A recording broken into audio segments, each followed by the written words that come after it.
नाला Shukla RTA activist. आज हम आपको बताना चाहेंगे, कल ने जो एक आरटीए कार्यकर्ता हमारे साथी थे अशोक गोयल जी, जिनको उत्पीड़न का मामला, जिनको मानसिक ताड़ना दी गई, जिन पर सूचना आयुक्त महोदय ने, अरविंद सिंह बिष्ट ने उन पर एक कार्रवाई किया, अवैधानिक कार्रवाई, और जिससे वो अधिकार के तहत में बहुत पीड़ित हताश हुए और वो बीमार हैं, उनकी हालत काफ़ी नाजुक है, उनको मानसिक आघात लगा हुआ है। तो हम आज राष्ट्रीय मानवाधिकार के बारे में फिर से बात करेंगे कि राष्ट्रीय मानवाधिकार, ये हमारा जो मानवाधिकार क्या कहता है, तो उसके बारे में आपको फिर बताना चाहेंगे कि नागरिक और राजनीतिक अधिकार, सिविल एंड पॉलिटिकल राइट्स, ये हमारे सिविल और पॉलिटिकल राइट्स कुछ हैं जो लोगों के लिए नागरिक और राजनीतिक अधिकार सुनिश्चित करने का प्रमुख उद्देश्य उन्हें भय से मुक्ति समझना है इसको, कि भय से मुक्ति दिलाना है। ऐसे अधिकार व्यक्ति को ऐसा जीवन जीने में सहायता करते हैं जिसमें न वह किसी प्रकार की हीन मनोग्रंथि का अनुभव न करे और उसका उत्पीड़न न हो। जो सूचना आयुक्त ने उसने वो किया, वो अशोक गोयल जी के लिए एक हीन मनोग्रंथि उत्पन्न हुई। इसमें वह किसी प्रकार की हीन भावना मनोग्रंथि का अनुभव न करे, उसका उत्पीड़न न हो और ना ही उसे किसी प्रकार की यातना दी जाए। तो इसमें उसको मानसिक यातना दी गई अशोक गोयल जी को, और सूचना आयुक्त जी ने, महोदय ने उनको मानसिक प्रताड़ना दिया, बदले की भावना किया, केवल इसलिए कि वो आरटीआई मांग रहे थे और आरटीआई और केवल अपने पद को दिखाने के लिए, गर्मियाँ के दिखाने के लिए सूचना आयुक्त ने ये उनके ऊपर कार्रवाई की कि कोई मुँह न खोल सके। तो जबकि ये मानवाधिकार का साफ साफ उल्लंघन है कि उसका उत्पीड़न न हो, न उसी किस प्रकार की यातना दी जाए। दूसरा शब्द नागरिक अधिकार, नागरिक राजनीतिक अधिकार मानवीय क्रियाकलाप राज्य के हस्तक्षेप के विरुद्ध अधिकार है। इसमें राज्य कोई हस्तक्षेप नहीं कर सकता है। ये संविधान के भाग 3 में मूल अधिकार के रूप में भी है, जिसमें अधिकारों में है जीवन प्राण का अधिकार, स्वतंत्रता का, दैहिक सुरक्षा का अधिकार, दासता या गुलामी से मुक्ति का अधिकार, कि हम दास नहीं हैं किसी के, तो हम अपनी बात ना कह सके। तो सूचना आयुक्त के सामने जो अशोक गोयल जी ने अपनी बात रखी, और अशोक गोयल जी ने अगर तर्क किया तो कोई उनके सूचना आयुक्त के गुलाम नहीं थे कि वो उनको जवाब क्यों दिया इसलिए वो क्रुद्ध हो जाएं और किसी को गुलाम समझ करके, तो ये गुलामी से मुक्ति का अधिकार है देता है। यंत्रणा या क्रूर, अमानवीय, अपमानजनक व्यवहार से मुक्ति का अधिकार। यंत्रणा, कोई यंत्रणा नहीं दे सकता। क्रूर और अमानवीय या अपमानजनक व्यवहार से मुक्ति का अधिकार है, किसी का अपमान नहीं किया जा सकता। अशोक गोयल जी को अपमान कर करके, उनको धक्के मार करके बाहर निकाला गया कोर्ट से, तो ये उनका अपमान किया गया। तो ये अपमान उनका किया गया और उल्टा उनके ऊपर तमाम फर्जी मुकदमे भी दर्ज किए गए। विधि के समक्ष व्यक्ति के रूप में मान्यता का अधिकार, कानून के समक्ष सब बराबर होंगे। विधि के समक्ष समता, सबको समान माना जाएगा। विधि के समक्ष संरक्षण का अधिकार, विधि कानून सबको संरक्षण देगा।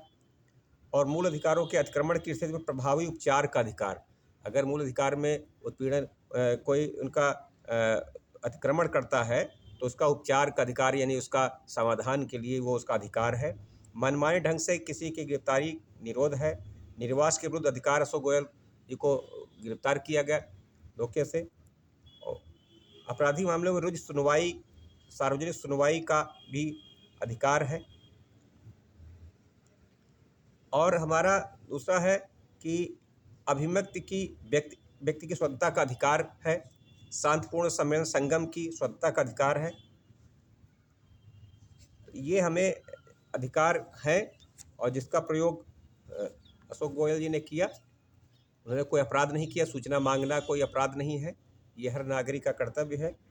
स्वतंत्रता और दैहिक अधिकार, rights to liberty and security person, ये अधिकार है। प्रत्येक व्यक्ति को स्वतंत्रता और दैहिक सुरक्षा का अधिकार होगा। किसी को मनमाने ढंग से बंदी नहीं बनाया जाएगा। जिस प्रक्रिया में अरविंद सिंह बिष्ट ने उनको जो है मनमाने ढंग से उनको बंदी बनवाया और एक किसी पुलिस वाले के नाम पर फर्जी मुकदमा करवा करके ये नहीं कराया जाएगा, ना तो निरोध किया जाएगा। विधि द्वारा स्थापित क्रिया के अनुरूप आधारों के सिवाय किसी को उसकी स्वतंत्रता से वंचित नहीं किया जाएगा। तो ये मानव अधिकार का हनन है। स्वतंत्रता का दैहिक सुरक्षा, नागरिक राजनीतिक इसमें दिया है कि दैहिक स्वतंत्रता से तात्पर्य शरीर से संबंधित स्वतंत्रता से है। दैहिक स्वतंत्रता इन अर्थों में भौतिक अवरोध और उत्पीड़न, फिजिकल की प्रताड़ना का मामला है। स्वतंत्रता दिया केवल शारीरिक स्वतंत्रता सीमित नहीं, तो दैहिक उन्हें किसी व्यक्ति को उस पर कोई जबरन जो है उस पर वो नहीं किया जाएगा।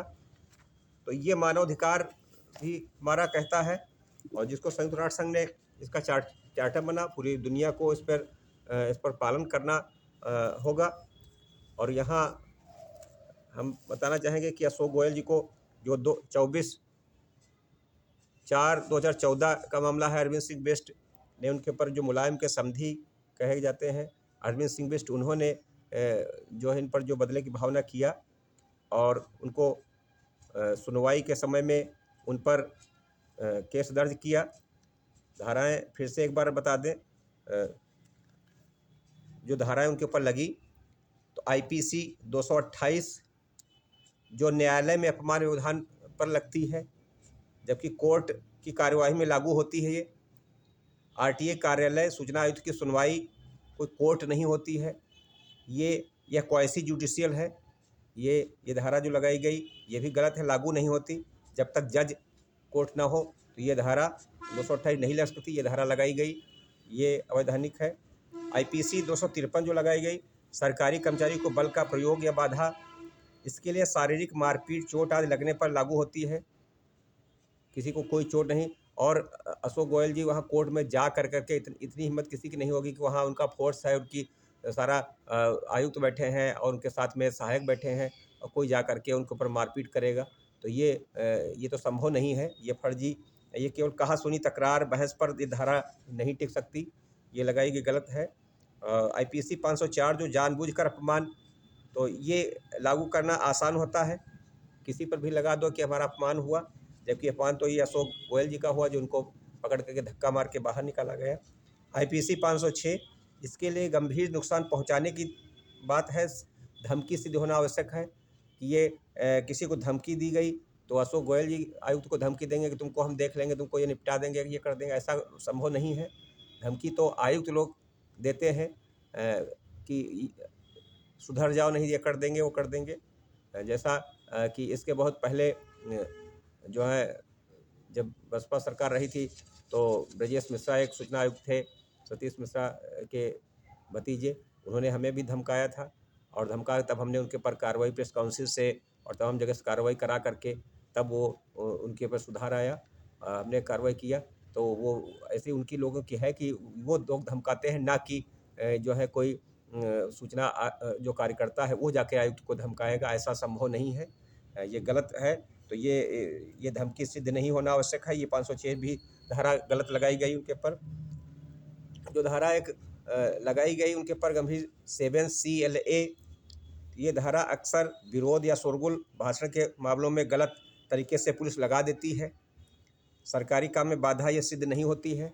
ये शोरगुल करने की बात ये भी कोर्ट में जाएगी तो टिक नहीं सकती। 10 वर्षों से केस को अनावश्यक रूप से चलता रहा, जिसमें अशोक गोयल जी 3 साल तक उन्होंने पेशी किया, परेशान हुए और वो गंभीर अवसाद में चले गए और सामाजिक प्रताड़ना से गुजरे हैं।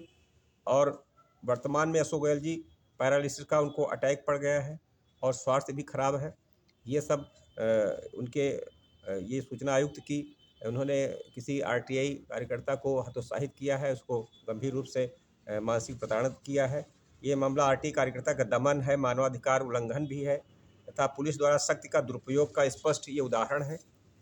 तो इस पर हम लोगों को उनको साथ देना चाहिए अशोक गोयल जी का।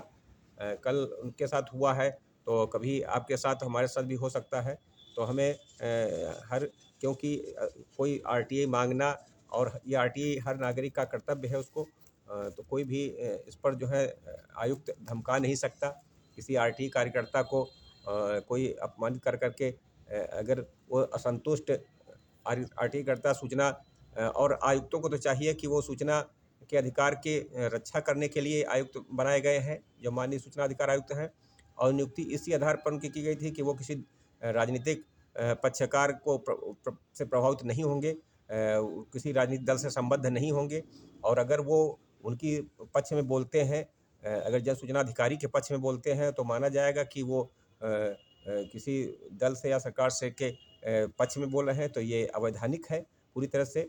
उनका कार्य है कि वो आरटीआई, जो आरटीआई कार्यकर्ता हैं, आरटीआई सूचना लगाते हैं, उनको आरटीआई दिलवाएं और उनको उपलब्ध कराएं। ये देख सकते हैं कि यह गलत है, सही है। और बाकी उनको जो है धमकाने का भी अधिकार नहीं है कि किसी आरटीआई कार्यकर्ता को धमकाया जाए और उनको पीड़ित किया जाए, उनका अपमान किया जाए, तो ये एक गरिमा के खिलाफ भी है। अगर ये गरिमामयी पद है और उस पर जितने भी सूचना आयुक्त हैं उनको ध्यान रख करके उस गरिमा का पालन करना चाहिए। ये कोई कोर्ट नहीं है, न्यायालय नहीं है। कुछ अधिकार अवश्य दिए गए हैं, लेकिन वो अधिकार आरटीआई कार्यकर्ता आरटीआई की रक्षा के लिए दिए गए कि आरटीआई किसी प्रकार से इसमें दुष्प्रभाव न पड़े और कभी सरकारी विभाग जो है उन पर लोगों पर हावी न हो, तो इसलिए उनको दिया गया है। ये गरिमा मई पद है, तो उसका अपनी नैतिकता से उसका पालन करना चाहिए हर सूचना आयुक्त को।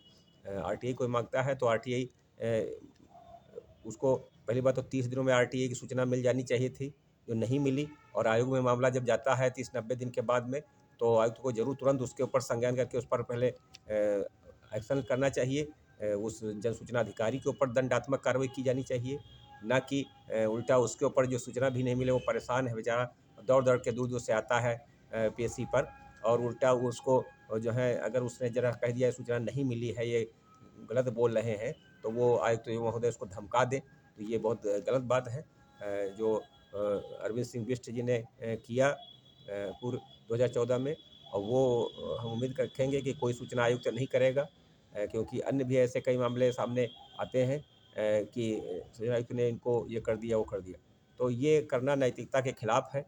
और ये सूचना आयोग नागरिकों को संरक्षित करने, नागरिकों को सूचना मिले, सरलता से मिले, और कोई उनके ऊपर बदले की भावना कार्रवाई न हो, ये देखने के लिए है। अगर कोई सरकारी विभाग उनके ऊपर कोई कार्रवाई करती है तो उससे और उनको बचाने के लिए है, क्षतिपूर्ति दिलाने के लिए भी है, उन पर दंड आरोपित करने के लिए है, विभागों के जन सूचना अधिकारियों पर जिन्होंने कार्य को लंबित रखा। और जो सूचना का अधिकार पहले तो धारा 4(1) कहती है, धारा 4(1) की 1(b) की स्वतः अपनी सूचनाएं सारी प्रकट करें, ताकि जनता को ज़्यादा से ज़्यादा मांगना न पड़े और उसको अपील न करना पड़े और सूचनाएं वहाँ पर ही मिले। तो इस पर ध्यान देना चाहिए आयुक्तों को कि इन्होंने धारा 141 का पालन किया है कि नहीं किया है, इन्होंने सूचना स्वतः प्रकट की है नहीं की है, अद्यतन हर वर्ष अद्यतन किया है, इनको अपडेट किया है कि नहीं किया है, ये सब देखना चाहिए।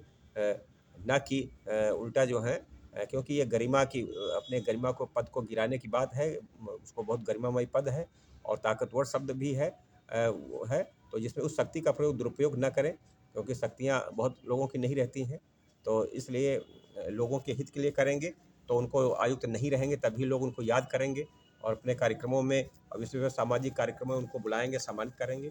अगर लेकिन नहीं करते हैं, केवल सरकार के पक्ष में खड़े होते हैं हमेशा, तो फिर उनकी गरिमा गिरती है और माना जाएगा कि उन्होंने सरकार से साठगांठ किया हुआ है, तो ये गलत है। उनको सही रूप से एक निष्पक्ष भूमिका निभानी चाहिए, ताकि एक गरिमा आयुक्त की बनी रहे और लोगों को न्याय मिले। तो अशोक गोयल जी के जो ऐसा हुआ है, उन पर लोग जो है इस चैनल को सब्सक्राइब करें, ज़्यादा से ज़्यादा इसको शेयर करें और इसको इस पर कमेंट लिखें उनकी मदद के लिए सब लोग। ये लड़ाई किसी एक व्यक्ति की नहीं है, ये आरटीआई कानून को कोई कमज़ोर ना कर सके, उसके लिए आप लोगों को खड़ा होना होगा। आप नहीं खड़े होंगे तो कौन खड़ा होगा? समाज, आप ही समाज के जागरूक सशक्त नागरिक हैं।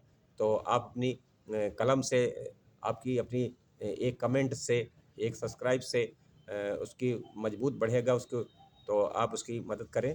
और हम इस लड़ाई को आगे इस पर कई एपिसोड बनाएंगे लगातार, और आप इसको ज़्यादा से ज़्यादा लोगों तक शेयर करके उसको वो कराएं, ताकि ज़्यादा से ज़्यादा इसको वायरल करें, ताकि उसको न्याय मिल सके। और एक व्यक्ति घर में पड़ा हुआ है और अवसाद में जी रहा है, तो उसकी मदद की गुहार है लोगों से। धन्यवाद।